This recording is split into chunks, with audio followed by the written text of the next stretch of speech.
Hi guys, welcome to this video. Today we are talking matters provisional registration for overseas dentists who want to come and practice in the UK. In this video, we are going to cover what provisional registration for overseas dentists is, what provisional registration for overseas dentists will actually mean for those foreign trained dentists who want to come to register and practice dentistry in the UK. We shall also look at what the GDC thinks about this provisional registration, how far we are from implementing this provisional registration, and finally, when it is most likely to be implemented. So just make sure that you watch this video until the end so that you don't miss any of this important information. Let's go! Welcome back. So let me jump into my computer and we look at the details together. But before I do that, if you are new here, my name is Dr. Emmanuel. And if you have been here before, welcome back. Thank you for coming. Thank you for watching. Thank you for subscribing. And if you haven't subscribed, please make sure that you hit that red subscribe button right now and turn on that notification bell so that you don't miss any other video that I'm going to upload in the future. So let's just jump into my computer and we check these details together. Alright, if you are a foreign trained dentist who has interest in practicing in the UK, then it is very likely that you have seen a lot of articles around this topic. In fact, it was widely publicized. As you can see, this was published by UK News website of the year, according to them, called The Telegraph. As you can read down here, foreign dentists to be allowed to work in the UK without qualification checks. Actually, I think this is misleading. It's not exactly that, but that's how media houses sometimes are. Then we had also an article from the CBN, foreign dentists to be allowed to work in the UK without taking qualification exam. Plan to solve dental crisis. This is more like it. And we had another article here, dentists shortage UK to waive qualifying exam for foreign dentists. That is the ORE LDS. Another media house here, Journalist 101, also published UK to allow foreign dentists to practice without qualification exam.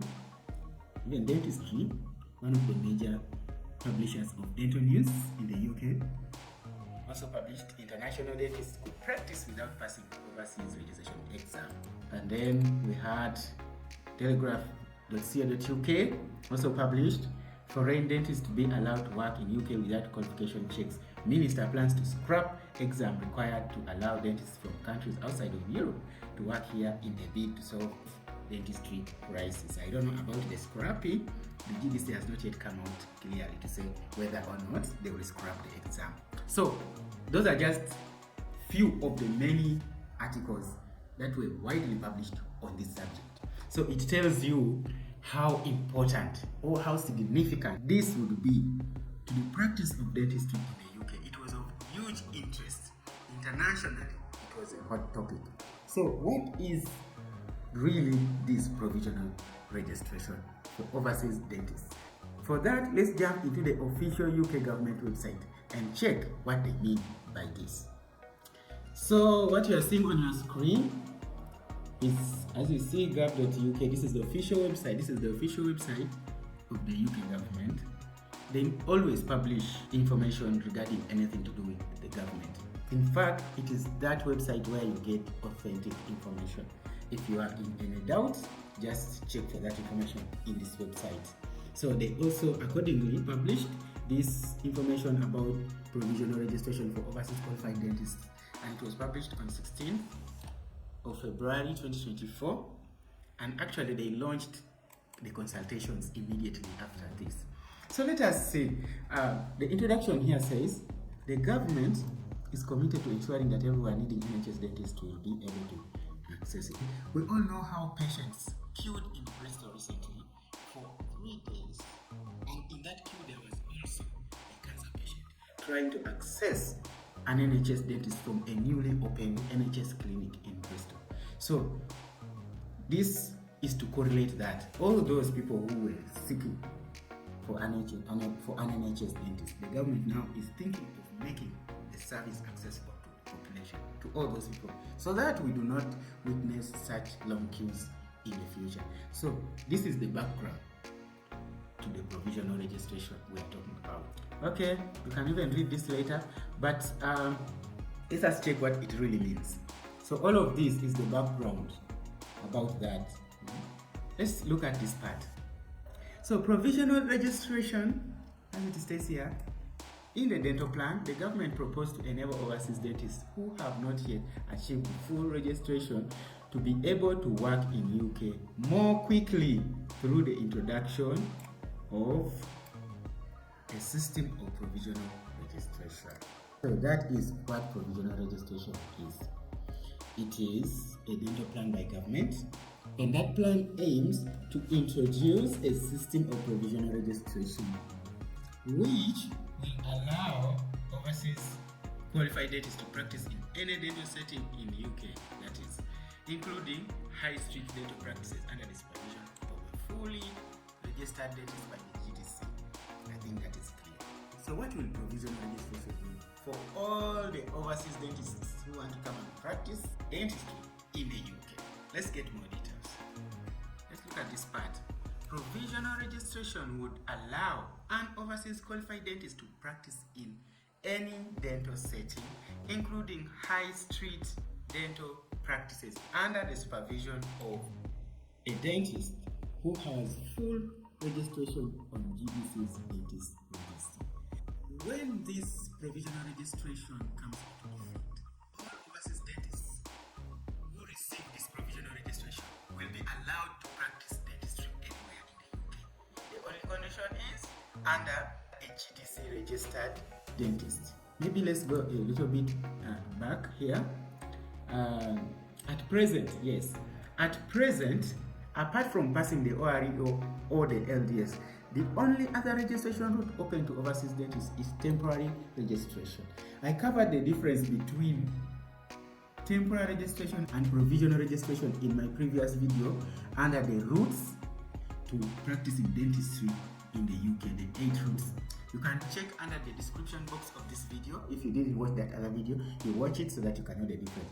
But in summary, temporary registration does not lead to full registration. Okay, but that has also been one of the routes to practice dentistry in the UK, even though it is for a short time only. So what it means is that all those overseas registered dentists who have interest in coming and practicing their dentistry in the UK will have a chance to do so without necessarily having to pass the ORE, the LDS exam.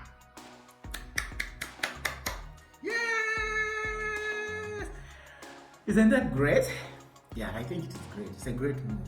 Let's look at what the GDC thinks about this government proposal to allow foreign trained dentists to come and practice their dentistry in UK without passing the LDS or the ORE, the much dreaded ORE.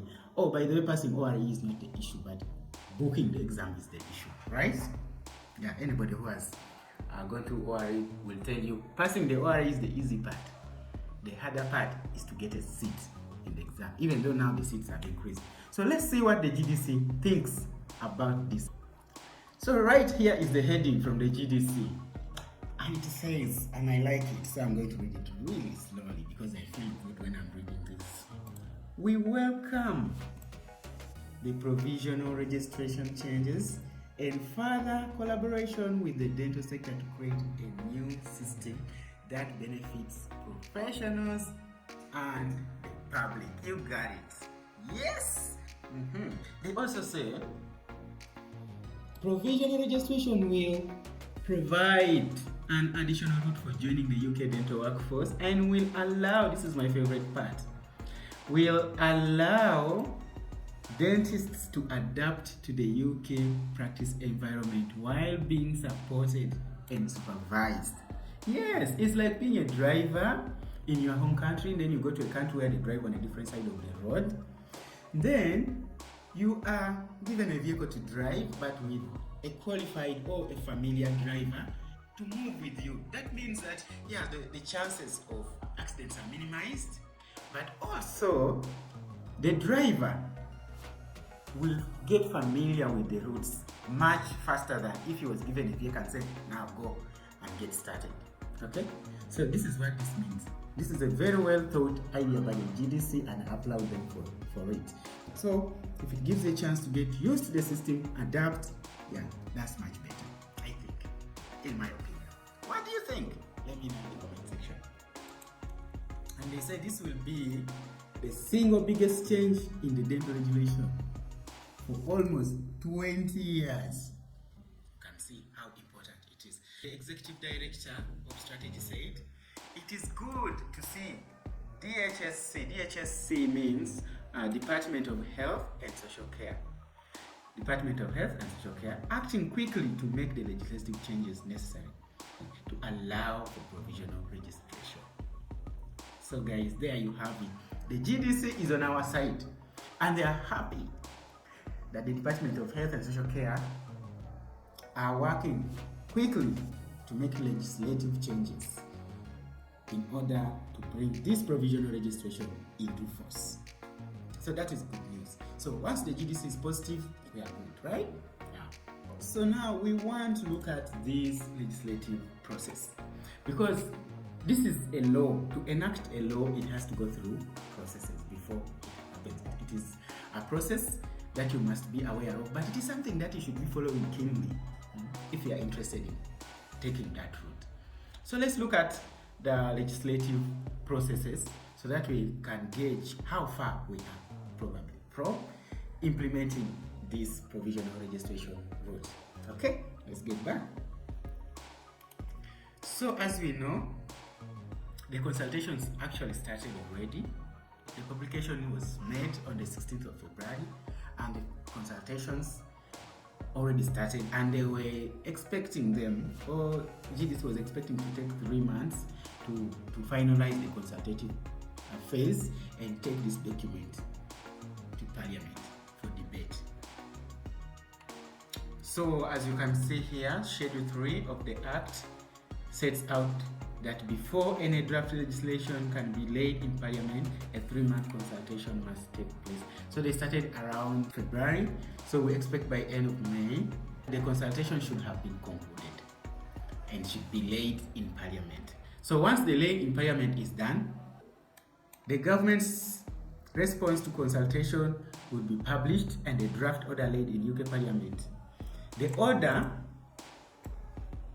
will be subject to affirmative process, meaning that it will be debated and voted upon. In other words, they have to debate, vote, and if it goes through, then it will be passed. Okay? So once it is passed, it will then be taken to the Privy Council for final approval and royal assent. So in other countries, it is the president who assents to any bill to make it law, to pass it to law.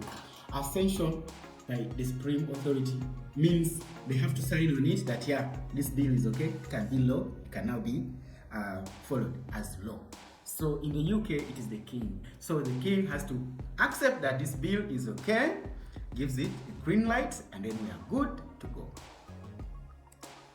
So then when it becomes law, then the GDC will then need to develop, consult on, and make rules to bring the provisional registration into effect. So you're asking yourself, how long is this going to take? Right? We are all interested to know, when is this provisional registration actually going to be implemented? Well, according to other publications by the GDC, they are saying once it is passed into law, they are going to need some time. And it might, they didn't specify on the time, but they say it might even take up to 2 years. I think it depends on a lot of factors, but yes, any time between May 2024 and 2 years after that, the provisional registration is likely to come into play. But for now, we'll wait and see. But yes, the provisional registration is in process. So guys, that is it about provisional registration. If you have watched up to this end, you are the best of the best. And I thank you for watching. And if it has been good, please give it a thumbs up. And if you haven't subscribed, please don't forget to hit that subscribe button, because I'm going to keep bringing you updates, not only about ORE, but all other aspects that may be of interest. See you in the next one.